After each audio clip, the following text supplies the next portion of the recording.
설교 제목은 아버지 다윗과 아들 압살롬이라는 제목으로 잠시 말씀을 나누겠습니다. 내용이 아주 많아요. 그래서 줄이기로 했어요. 너무 많아서 다 이렇게 좀 건드리면 좋겠는데 그러려니까 꽤 시간이 걸릴 것 같아서 또 어린 성도들이 많이 계셔서 조금 줄여서 이렇게 간단하게 핵심만 좀 말씀을 나누고자 해요. 다윗이 어려서부터 하나님을 경외하고 늘 하나님 묵상하고 하나님 앞에 예배드리는 삶을 살았어요. 그래서 하나님이 다윗과 함께 하셨어요. 그래서 이스라엘이 블레셋과 이렇게 대치해서 전쟁할 때 골리앗이 나와서 이스라엘을 모독하고 하나님 모욕할 때 다윗이 나와서 싸우고자 하고 사울 왕이 다윗에게 어떻게 네가 어려서부터 훈련된 사람을 이길 수 있느냐 그럴 때 하나님이 함께 하셔서 양을 칠 때 곰과 사자를 이기고 그 곰이 새끼 양을 물고 가는 것을 가서 구했던 그런 신앙 간증을 사울 왕에게 합니다. 그런 거 보면 다윗이 아주 어렸을 때부터 하나님이 함께 하시고 다윗도 하나님을 진실되게 의뢰했던 것 같아요. 그래서 골리앗을 이기고 이스라엘의 군대 장관이 되죠. 사울의 사위가 되고 그렇지만 사울이 자기의 그 집권 능력과 정치적인 그 야망을 가지고서 다윗을 주목해 보고 죽이려고 추격을 합니다. 이것이 이제 사무엘상에 나오는 내용들이에요. 그 어려운 환난 시기에도 다윗이 하나님을 경외하고 옳지 않은 행동을 하나님 앞에 하지 않습니다. 하나님이 기름 부어 세운 사울왕을 내가 어떻게 하나님을 거스리고 저를 죽일 수가 있겠는가? 죽이지 않고 그 위기 속에서도 피하기만 하지 원수를 직접 갚지 않습니다. 정작 사울왕이 길보아산 전투에서 그 아들들과 함께 전사했을 때 오히려 활의 노래라고 해서 사무엘하 1장에 보면 애곡하고 참 그 사울의 집안을 위해서 그가 극진히 잘하는 내용들이 이제 사무엘하 1장부터 한 6, 7장까지 쭉 나옵니다. 그 다음에 이제 다윗이 이스라엘의 왕이 되어서 이스라엘 전체를 통치하기 시작하면서 성전 건축에 대한 또 특별히 법궤가 그 당시 이제 없었는데 그 법궤를 찾아서 다윗성으로 모셔오고 또 하나님의 성전을 짓고자 하는 열망을 가지고 하나님 앞에 아뢰는 것. 또 하나님께서 다윗이 전쟁을 많이 했기 때문에 다윗이 성전 건축을 못하고 그 아들 솔로몬이 성전 건축을 하게 됐다고 하시면서 다윗에게 장차 예수 그리스도로 말미암는 인류 구원에 대한 미래의 비전을 하나님께 약속하시죠. 그런데 이제 그 다윗이 그 경건한 삶 속에 하나의 흠이라는 밧세바를 보면서 죄를 지었어요. 사무엘하 12장에 보면 나단 선지자가 다윗에게 와서 그 죄를 지적을 해요. 그럴 때 다윗이 즉시 그 자리에서 회개해요. 내가 여호와께 죄를 범했습니다. 그럴 때 하나님께서 나단을 통해서 하나님께서도 당신의 죄를 용서하셨다. 그렇지만 이 사건으로 말미암아서 하나님의 원수가 하나님을 대적할 비밀을 주었다. 그러면서 다윗 집에 칼이 떠나지 않겠다. 내가 밧세바와 관계에서 낳은 첫째 아들이 죽겠다. 이렇게 이제 심판을 봅니다. 그러고는 이제 그 벌에 대해서 다윗이 순복해요. 그 회개와 용서 또 하나님의 벌에 대해서 다윗이 그냥 그대로 순복을 합니다. 그 아이가 병들어서 죽게 됐을 때 금식하면서 기도합니다. 그리고 이제 그 아이가 죽고 그 다음 두 번째 솔로몬이 났을 때 그 별명이 여디디아인데 하나님께 사랑을 입었다 그런 말씀이에요. 솔로몬은 물론 뭐 다윗의 아들이지만 하나님 앞에 범죄한 다윗이 용서받았다는 확증적 아들이에요. 그래서 성전 건축의 의미가, 성전이라는 것은 곧 죄를 지은 자가 하나님 앞에 나가서 용서를 받고 하나님 앞에 예배드리는 장소거든요. 그래서 솔로몬이 성전을 건축하게 돼요. 다윗이 범죄했을 때 자기의 죄를 지적하는 하나님 앞에 회개한 것이 귀하고, 또 벌을 내릴 때 그 벌에 대해서 토를 달지 않고 그대로 순복을 합니다. 제가 순종하겠습니다. 그 벌을 받는 동안에 하나님 앞에 기도해요. 하나님께서 공유를 베푸시지만 그 벌하신 대로 벌하셔요. 집안에 큰 대분란이 일어나야 돼요.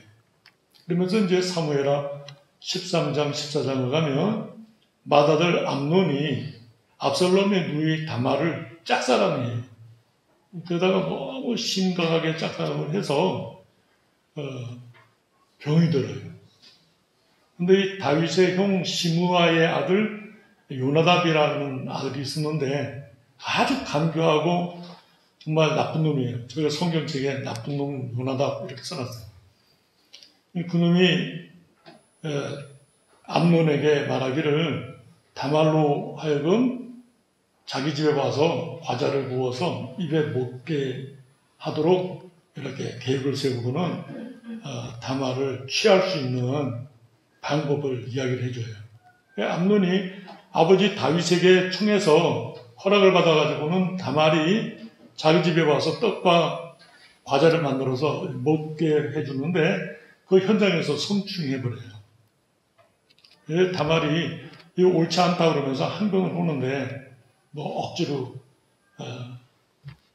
행위가 이루어지고, 그 다음에 갑자기 또 그 암논의 마음이 변해가지고는 압살롬을 다말을 미워해서 내쫓아버려요.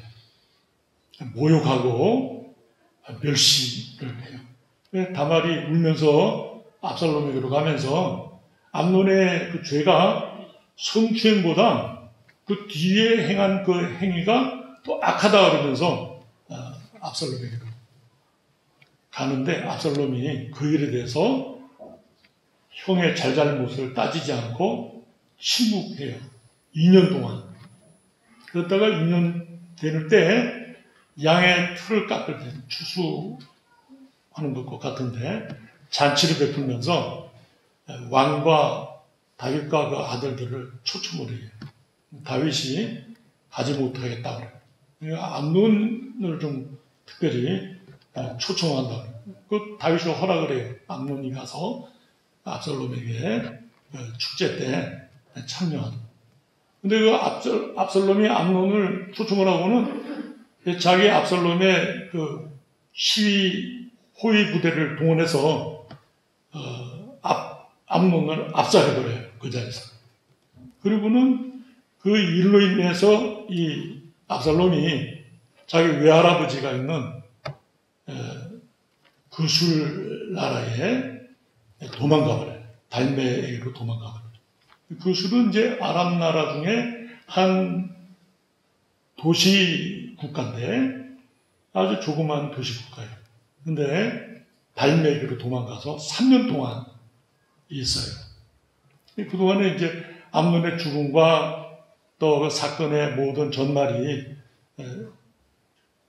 어두워두고 이렇게 좀 잦아들었어요. 다윗도 압살롬이 참 보고 싶었어요. 그리워하고. 그런 내용들이 이제 성경에 아주 나와요. 그러나 이 압살롬은 하나님 앞에 죄를 회개하지 않았어요. 사실은 암논을 죽인 뒤에 그 죄가 드러났을 때 하나님 앞에 나가서 회개했어야 돼요. 그 전에 사실은 복수하지 않았어야죠. 그 이스라엘이 하나님의 나라니까 하나님께서 심판하실 줄 믿고 하나님께 맡겼어야 되는데 그 자기의 출중함, 그 아름다움과 이스라엘의 그 인기를 등에 업고는 암논을 죽이고 그 죄가 나타났을 때 사실 하나님 앞에 가서 하나님의 은혜를 구하고 용서를 구해야 되는데 외할아버지 불신앙의 나라에 도망가 버렸어요. 3년 동안이나 거기서 있었지만 회개하지 않았어요. 근데 가만 보니까 요압은 다윗의 사촌이거든요. 요압 장군이 다윗이 압살롬을 그리워하고 보고 싶어하는 것을 느꼈어요. 내가 중간에 서서 이 두 사람을 중재해 줘야 되겠다. 그래가지고 요압이 그 구술에 가서 압살롬을 데리고 가요. 근데 데리고 왔지만 사실 회개하지 않았거든요. 그러니까 이 다윗이 압살롬을 마음으로는 육적으로는 그리워하지만 영적으로는 만나지 않아요. 이제 굉장히 어려운 내용인데 육적으로는 만나고 싶지만 하나님께서 기뻐하지 않으시는 것을 다윗이 아는. 그래서 자기 감정을 절제하고 압살롬이 회개하기까지 기다립니다. 만나지 않고. 만나지 않는 이유가 압살롬을 약으로 올리려고 긋는 것이 아니라 참된 회개를 이루려고 기다리는 거죠. 2년이 지나가요. 그 술에서 압살롬을 데려왔는데 이태 동안이나 압살롬의 변화가 없는 거예요. 요압이 그런 상황을 느꼈어요.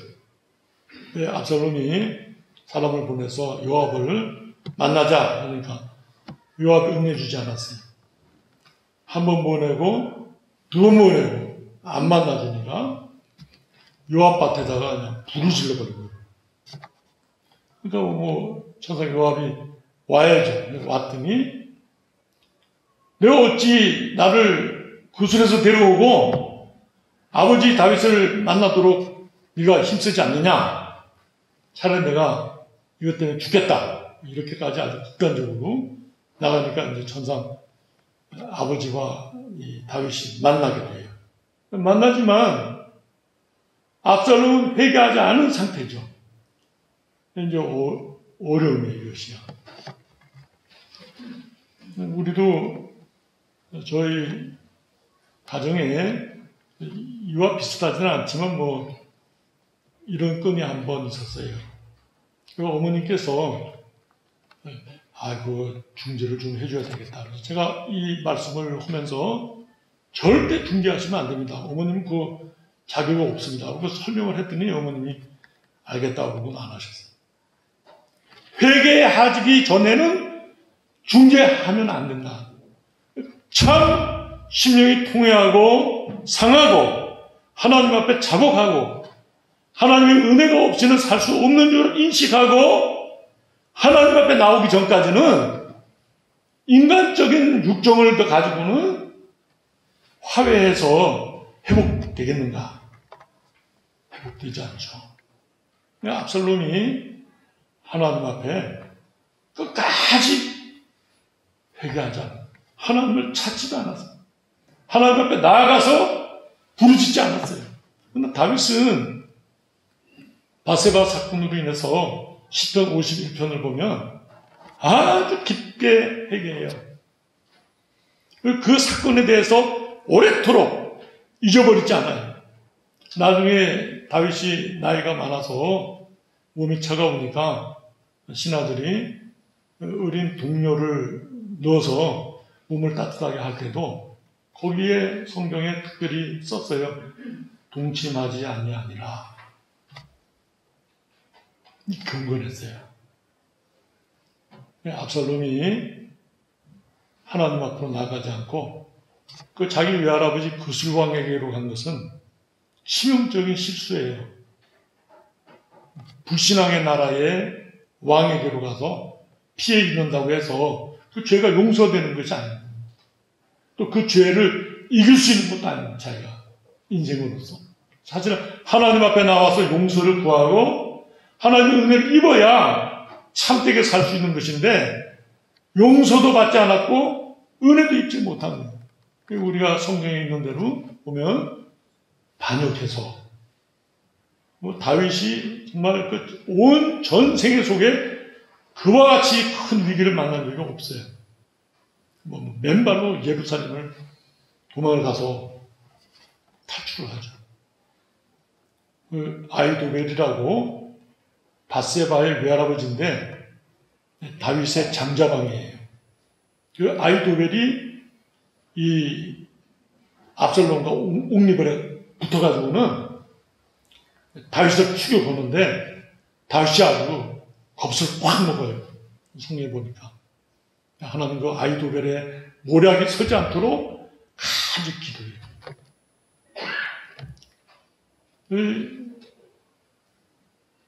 압살롬이 작전을 세우면서 아이도벨의 계략을 들었는데 하나님께서 가르쳐 주신 것처럼 말했다. 그런 표현이 나와요. 근데 하나님께서 압살롬을 심판하시려고 그 아이도벨의 모략을 듣지 않아요. 그 후세라고 하는 다윗의 친구가 다윗이 은밀하게 집어넣었어요. 그 압살롬 군대에.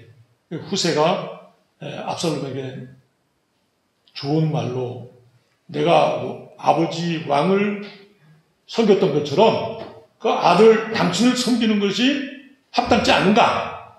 그러면서 가서는 작전 계획을 얘기하는데 그 압살롬이 후세의 작전 계획을 취해요. 그러고는 전쟁이 붙어가지고는 압살롬이 나귀를 타고 튀다가 그 상추리 나무에 머리카락이 엉켜가지고는 공중에 매달려요.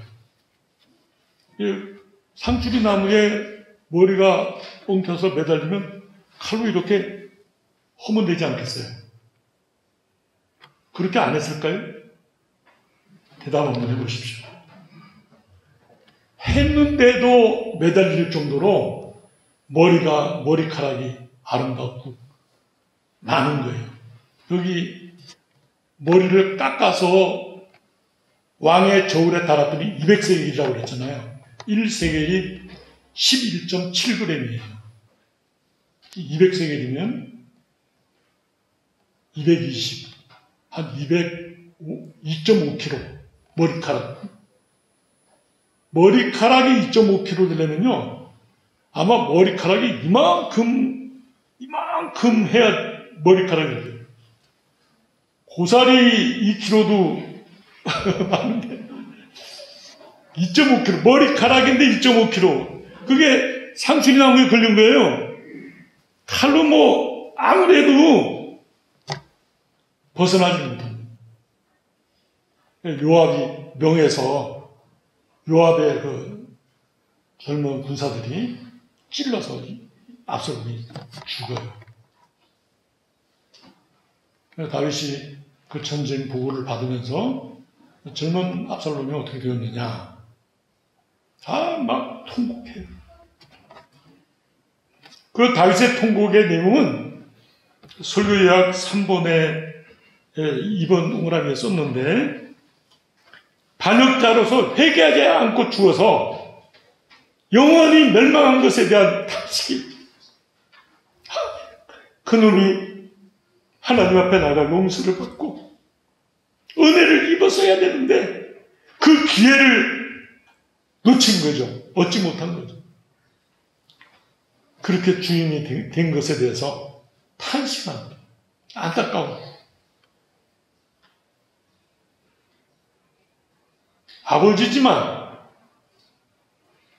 어떻게 할 수 없는 그런 상황 속에서 하나님 앞에 탄원하는 그런 모습이라고 할 수 있겠어요? 제가 이 말씀을 묵상하면서 굉장히 어려웠어요. 내용은 참 좋은데 너무 양이 많고, 그 다음에 아버지와 압살롬이 특별한 대화가 없거든요. 아버지가 압살롬을 극진히 사랑하고 보고 싶어하고 허물하지 않고, 압살롬은 또 아버지에 대해서 아버지를 또 보고 싶어하면서도 정작 회개하지 않고. 그래서 제가 이 설교를 묵상하는 중에 제목을 이렇게 생각했어요. 두 분은 이렇게 냈지만, 하나님 앞에서 아버지 다윗과 아들 압살롬, 이거 하나님 아버지 앞에 이 다윗이 취한 태도는 즉시 회개하고 하나님 내리는 벌에 대해서 순종하고, 하나님의 은혜가 없이는 살 수 없는 줄 알고 하나님을 간절히 찾으면서 평생 하나님을 사랑하고 하나님의 은혜 가운데 사는 삶이었다면, 압살롬은 그 대단한 아름다움과 인기와 아버지의 총애와 아버지의 은혜 가운데 있으면서도 죄를 졌을 때 하나님께 나아가지 않았다는 거예요. 자기 외할아버지 쪽으로 도망가고 3년 또 2년 이렇게 오랜 시간이 지나도록 회개하지 않아요. 오히려 하나님의 나라를 대적해서 반역하고 하나님이 그만 악한 행위를 행하고 끝까지 회개하지 않고, 그 다음에 이렇게 죽음을, 저주의 죽음이죠. 가인이 아벨을 죽이고서 하나님이 심판하실 때 하나님 앞에 막 대들죠. 지은 죄에 비해서 벌이 너무 셉니다. 이거 옳지 않습니다. 하나님께서 말씀하시죠. 하나님을 버리고 에덴의 동쪽으로 거주지를 옮겨서 가자마자 첫 번째로 성을 쌓아버리죠. 누구든지 나를 해하지 못하도록 성을 쌓고 자기의 만족을 위해서 악기를 개발하고 자기를 기쁘게 하는 삶을 추구하죠. 압살롬의 삶이 가인의 삶과 다르지 않아요. 하나님을 찾지 않는 자의 종말은 결과적으로는 멸망이다. 하나님께서 용서하시고 하나님께서 은혜 베풀어 주지 않으시면 누가 우리가 이 땅에서 죄를 짓고 형통한 삶을, 자기 만족의 기쁨을 누릴 수 있겠어요?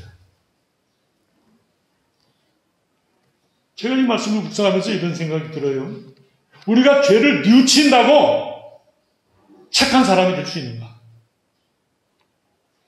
뉘우친다고 내가 그 죄를 이길 수 있는가?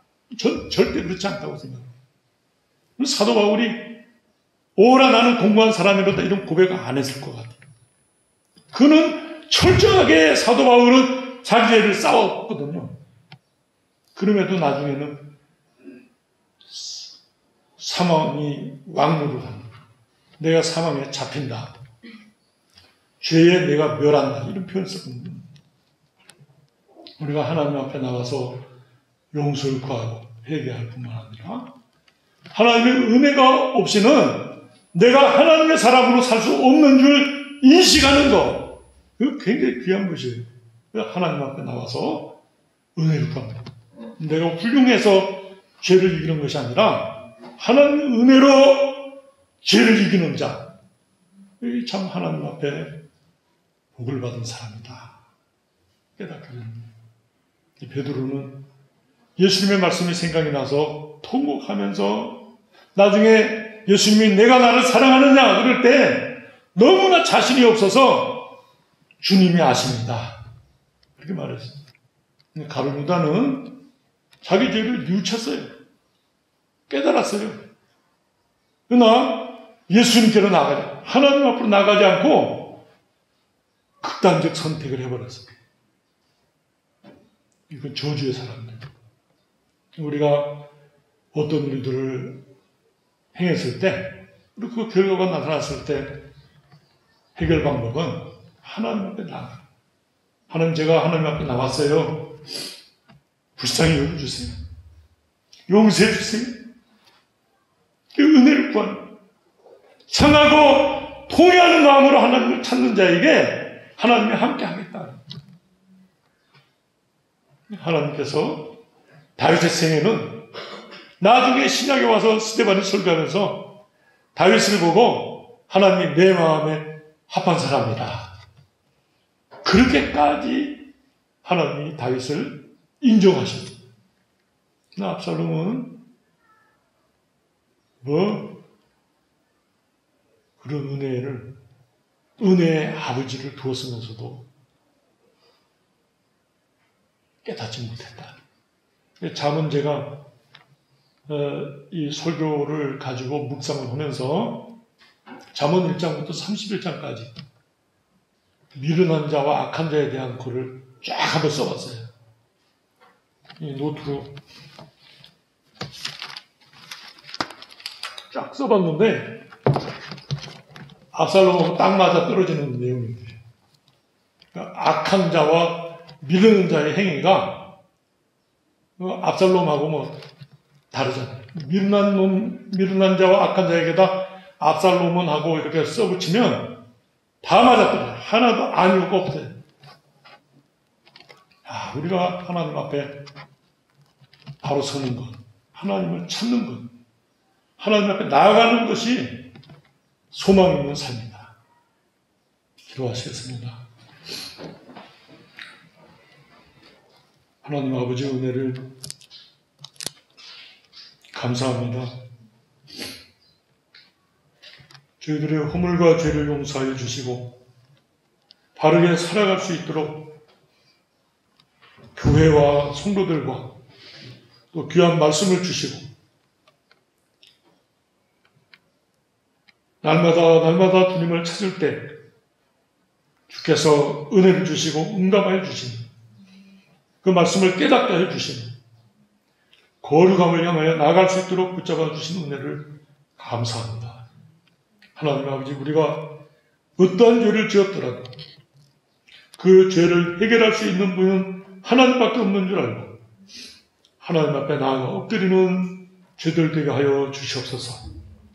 그래야 하나님이 주시는 용서와 하나님이 주시는 은혜로 말미암아 늘 하나님을 찬양하고 하나님을 즐거워하고 기뻐하는 삶을 사는 주님의 귀한 자녀들 삼아 주시옵소서. 예수 그리스도의 이름으로 기도드리옵나이다.